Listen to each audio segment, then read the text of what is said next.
स्वागत है आप सभी का हमारे YouTube चैनल कॉमिक्स स्प्रेड पर। तो आज मैं आप लोगों के लिए लेकर आया हूँ हास्य हिंडोला पार्ट 1। तो स्टार्ट करते हैं। मोदक चोर। डोगा, सजावट का काम अभी तक पूरा नहीं हुआ, तुम अभी तक फूल मालाएं लेकर नहीं आए। नागराज डोगा से कहता है, यह फूल माला जैसे नाजुक लड़कियों वाले काम मुझे मत सौंपा करो। मुझे मर्दों वाले काम पसंद है, जैसे पंडाल लगाना, जो मैं कर चुका हूँ। डोगा नागराज से कहता है। ध्रुव बीच में ही बोलता है, और पंडित जी का क्या हुआ?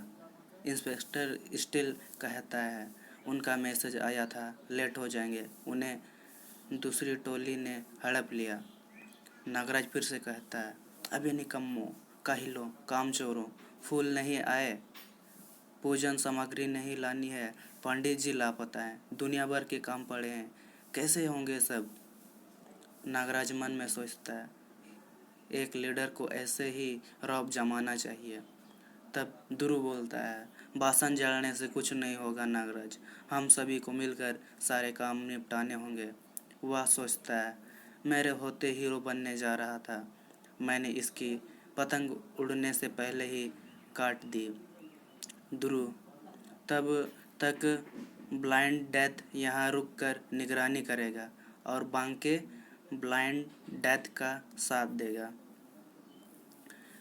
बांकेलाल मन में सोचता है, निगरानी गई भाड़ में, स्वादिष्ट मोदकों की मनमोहक सुगंध ने से नाक के बाल भांगड़ करने पर उतारू हैं, लेकिन यह अंधा चौकीदार आँख वालों से भी ज़्यादा देखता है, इसका कुछ जुगाड़ करना होगा।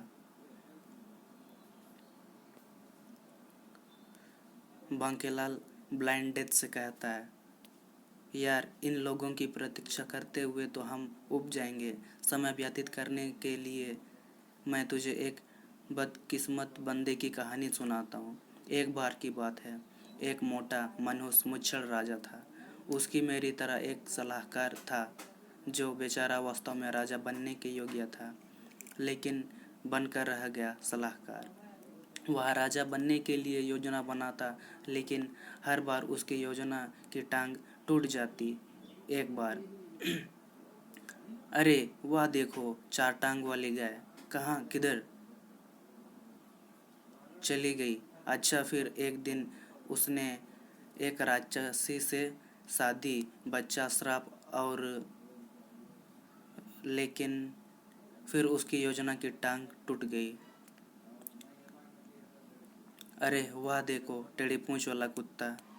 बांकेलाल मन में सोचता है, ही चौंक तो ऐसे रहा है जैसे इसे कुछ दिखाई दे जाएगा। ब्लाइंड डेथ बांकेलाल से, कहाँ किधर पर? बांकेलाल चला गया। खैर, फिर एक बार फिर उसने राक्षस, रानी, राजकुमार, श्राप और फिर उसकी योजना की टांग टूट गई। मुझे तो भयानक वाली नींद आने लगी। मैं जरा एक झपकी मार लूं, तब तक तुम पंडाल और प्रसाद की निगरानी करो। ब्लाइंड डेथ मन में सोचता है, यह कुंभकर्ण के खानदान से लगता है। चौराहे पर सुला दो तो इसके खर्राटे की वजह से सारा मोहल्ला रात भर सो न पाए।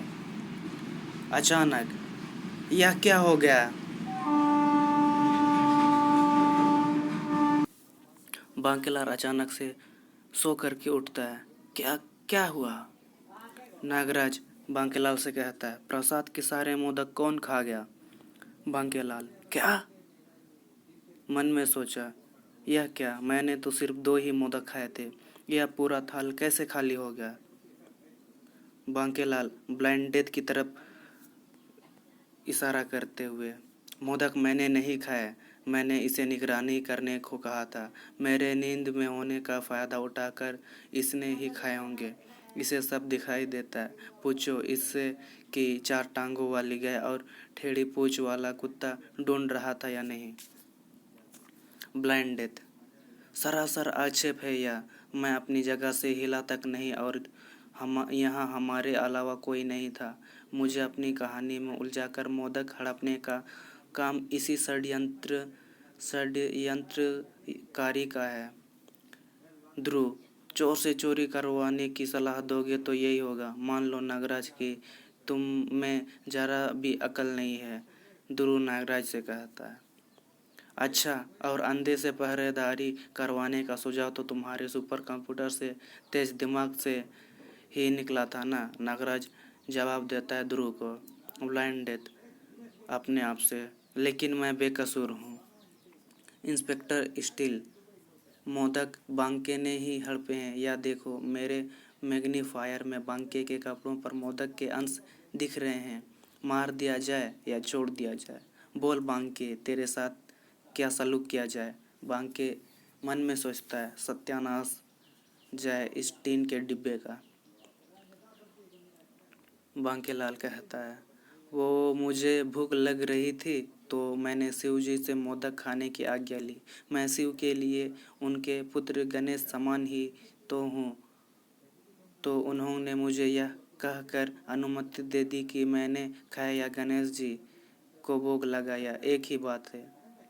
तो मैंने 2 मोदक खा लिए, लेकिन शिव जी की सौगंध, मैंने 2 ही मोदक खाए थे। बाकी के इस बिना एंटीना के सिग्नल कैच करने वाले दूरदर्शन नहीं खाए होंगे। ब्लाइंड डेथ, झूठ मत बोल बांके, वरना मैं तेरी टेलीकास्ट में रुकावट के लिए खेद है करवा दूंगा। ध्रुव, मुझे पहले से ही इस मक्कार बोदी वाले की हरकत का पता था। मैं बस सही समय का इंतजार कर रहा था। बांकेलाल, तुम हम बोदी वालों से इतना क्यों जलते हो ध्रुव? तुम नागराज से भी इसलिए जलते हो कि नागराज के सर पर सामने की ओर बोदी है। हाँ नागराज, यह बात मुझे खुद भगवान शिव ने बताई है। यह जलता है क्योंकि इसकी हेयर स्टाइल हमारे तरह खुल नहीं है। नागराज, ऐसी बात है? नागराज ध्रुव के बाल को गंजा कर देता है। छोड़ूंगा नहीं, आज सारी जलन ठंडी कर दूंगा। यह हुई तेरी हेयर स्टाइल खूल। बांकेलाल ब्लाइंड डेथ को लात मार के बोलता है, बोल, तूने ही खाए हैं मोदक? बोल, तुझे 4 टांगों वाली गाय दिखाई दी थी? बोल। तिरंगा कहता है परमाणु से, यह नागराज बिना किसी के भी झांसे में आ जाता है, दिमाग का जरा भी इस्तेमाल नहीं करता। परमाणु, हाँ नागराज, डोगा और कोबी, यह तीनों एक ही जैसे हैं, ताकत के पहाड़, लेकिन अकल रत्ती भर भी नहीं। सही कहा। डोगा, क्या कहा? डोगा तिरंगे से कहता है, तुम लोगों को हम लोग कम अकल लगते हैं। तू बड़ा डिटेक्टिव बना फिरता है, आज तेरी सारी डिटेक्टिव पंक्ति झाड़ दूंगा। कोबी, बाकियों की अकल मैं ठिकाने लगा देता हूँ। फिर उन सब में झगड़ा हो जाता है। धाड़, हाय, धड़क, ये ले, तू भी ले, मर, धड़ाक। आखिर गणेश जी की मूर्ति सोचता है, अच्छा किया जो मैंने अपना भोग खुद ही लगा लिया। इन लोगों के चक्कर में रहता तो भूखा रह जाता। इसी बहाने इस बोदी वाले से पिता के नाम का दुरुपयोग करने का बदला भी ले लिया। लेकिन मोदक थे बड़े स्वादिष्ट। तिरंगा कहता है, सही समय पर स्टील की आड़ लेकर बच गया मैं। स्टील, दोस्तों एम्बुलेंस बुलाओ या पुलिस को फ़ोन करूं? बांकेलाल, हे शिव शंकर, हर बार योजना की टांग तुड़वाना काफ़ी ना था, जो आज मेरी ही टांग तुड़वा दी। दुनिया वालों, मुझे शराबी ना समझो, मैंने पी नहीं है, मुझे ज़बरदस्ती सुंघाई गई है जूती। ब्लाइंड डेथ, वहाँ राज वाले किंग वालों के साथ हमेशा सौतेला व्यवहार करते हैं, मेरा लबादा छीन लिया।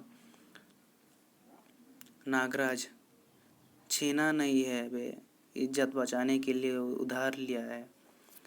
फिर साइड से एक चूहा चल जाती है, ची ची, और दे बेटा दुष्ट बांके का साथ, ची ची। सिर दर्द, संकालू, तू उसके बारे में सोच मत, तू इधर उधर की बातें कर। गुरु, सिर का दर्द अभी तक गया नहीं। सपने में एक राजकुमारी मेरे प्यार में पागल हो गई, फिर बकर बकर कचर पकर बड़ी बड़ी ढींगे। इधर उधर की बातें ठीक है। कल मैंने एक सपना देखा, और भी बकर बकर, कचर पकर, और भी बड़ी बड़ी डींगे। गुरु, तेरे सिर में जो दर्द था वो तुमसे 1 घंटे तक बात करने के बाद कहीं चला गया। संकालू के बच्चे, वह कहीं चला नहीं गया बल्कि मेरे सिर में आ गया है। Very very funny. कल से यह नागू का बच्चा नागराज की बातें कर कर के हंसे जा रहा है। अभी खबर लेती हूँ इसकी।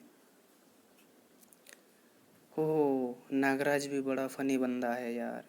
तुम्हारी टांगे तोड़ने से पहले जरा मैं भी तो सुनूं कि नागराज में ऐसा क्या फनी है। हाँ, नहीं पता नागराज में क्या फनी है।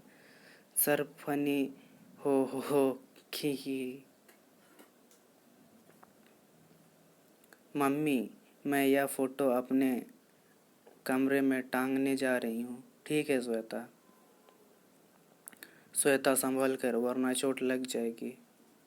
डोंट वरी मम्मी, मुझे चोट नहीं लगी क्योंकि मैं तो हथौड़ा चला रही हूँ। रबर का गुड्डा। आंटी नमस्ते। अरे आप इतनी उदास क्यों हैं? देखो ना चिक्की, टुट्टू ने फिर अपना नया खिलौना तोड़ दिया। जब भी उसके लिए कोई नया खिलौना आता है वह 1-2 दिन खेलकर उसे तोड़ देता है और फिर नए खिलौने दिलाने की जिद करता है।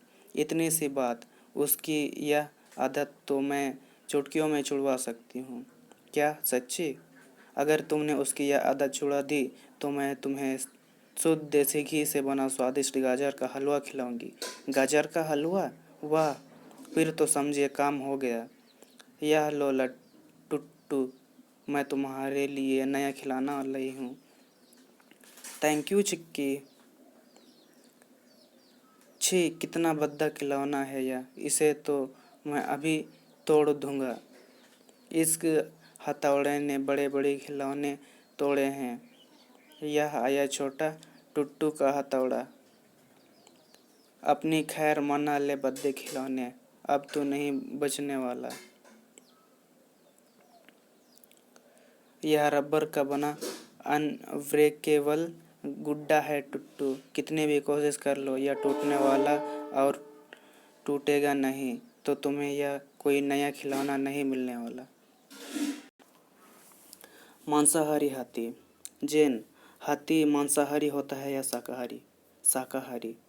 नहीं, शायद मांसाहारी होता होगा। तुमने कभी किसी हाथी को मांस खाते हुए देखा क्या?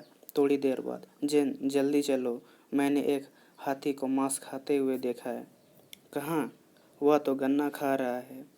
हाँ, तो मैंने कहा कि मैंने हाथी को मांस खाते हुए देखा है। यह देखो, मैं मांस खा रहा हूँ और हाथी को देख रहा हूँ। नागराज का बदला। नागरानी को पुत्र वरदान करने के कारण बिसर्पी नागराज पर भड़की हुई थी। आप प्रिय नागराज, मुझे नागद्वीप में ही एक गभरू नागमानव मिल गया है, वह भी घर जमाई और जोरू का गुलाम। सो मुझे भूल जाओ और मेरी जो तस्वीर तुम्हारे पास है वो मुझे लौटा दो। विसर्पी नागराज ने विश्व आतंकवाद के खिलाफ अपने सफर में भेंट हुई लड़कियों फ्लोरिडा, ताकासी, टीना, सिल्विया आदि की तस्वीरें कलेक्ट की। दीदी, नागराज ने आपको एक मोटी सी एल्बम भेजी है। साथ में एक संदेश भी भेजा है जिसमें लिखा है कि इस एल्बम में से अपनी तस्वीर निकाल लो क्योंकि मुझे तुम्हारी शक्ल याद नहीं। वजन, आज काफ़ी प्रसन्नचित्त प्रतीत हो रहे हैं महाराज। कोई विशेष कारण? प्रसन्नता का तो विषय है बांकेलाल, हमारा वजन कम हो गया। रानी स्वर्णलता के वजन घोंटू काढ़े और हमारी मन महसूस कर की गई मेहनत से ही यह दुष्कर कार्य संभव हो पाया। क्षमा करें महाराज, परंतु कहीं आपकी प्रसन्नता व्यर्थ तो नहीं, अर्थात आपका वजन कम होने के कारण अनेक कारण हो सकते हैं, जैसे आपने नाखून या केक काट दिए हो, आपने साबुन से नहा कर लिया हो,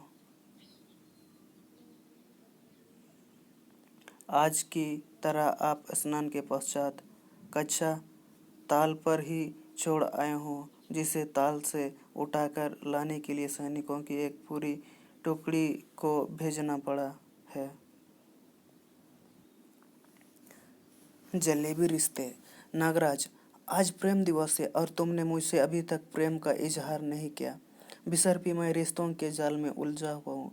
तुम मेरी प्रेमिका हो, बिसांग तुम्हारा भाई है, मणिराज तुम्हारे पिता है और नगीना तुम्हारी माँ, यानी कि बिसांग मेरा साला हुआ, मणिराज ससुर और नगीना सास। नागपासा मेरा चाचा है, वह तुम्हारा अपहरण कर विवाह करना चाहता था, अतः उस नाते तुम बन जाती मेरी चाची, फिर बिसांग बन जाता नागपासा का साला।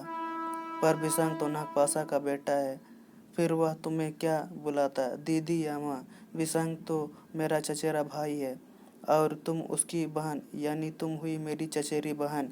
नागिना ने मुझे एक बार विवाह का प्रस्ताव दिया था, अगर मैं उसे स्वीकार कर लेता तो तुम बन जाती हो मेरी बेटी। तुम्हारे पिता मणिराज ने मुझे 40 साल पहले गोद लिया था, अतः अगर मैं वहीं नागद्वीप में ही रह जाता तो मणिराज होते मेरे पिता, बिसांग होता सौतेला भाई और तुम होती मुँह बोली बहन।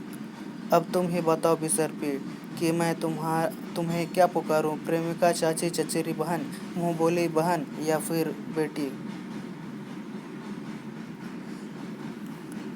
जामुन की जंग।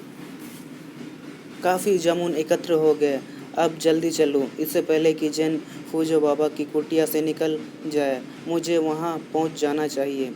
अच्छा, तो नामुराद बेड़िया जैन को मीठे जामुन खिलाना चाहता है, वह भी मेरे रहते। ओह, यह क्या?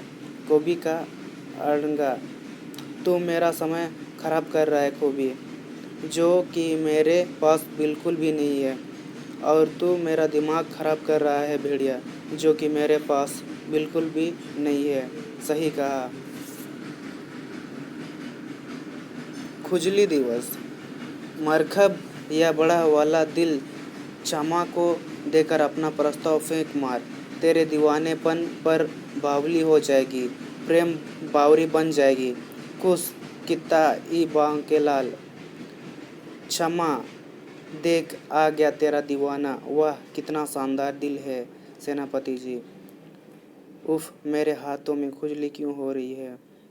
यह भयानक और ज़बरदस्त खुजली का दौरा, भाग ले चम्मो, कहीं दिल के साथ खुजली मुफ्त ना मिले। मरखब का प्रेम दिवस खुजली दिवस बन गया। ही बांकेलाल, तूने जानबूझकर खुजली चूर्ण दिल पर लगाया था। मैंने भी तेरी प्रेमिका के सामने तेरी खुजली न करवाई तो मरखब मेरा नाम नहीं तो दूसरा नाम ढूंढ ले। मरखब, मेरे सिंहासन ले पूछे, क्योंकि बांके की कोई प्रेमिका है ही नहीं। उफ, भयानक खुजली, खुजली दिवस मुबारक हो बांके।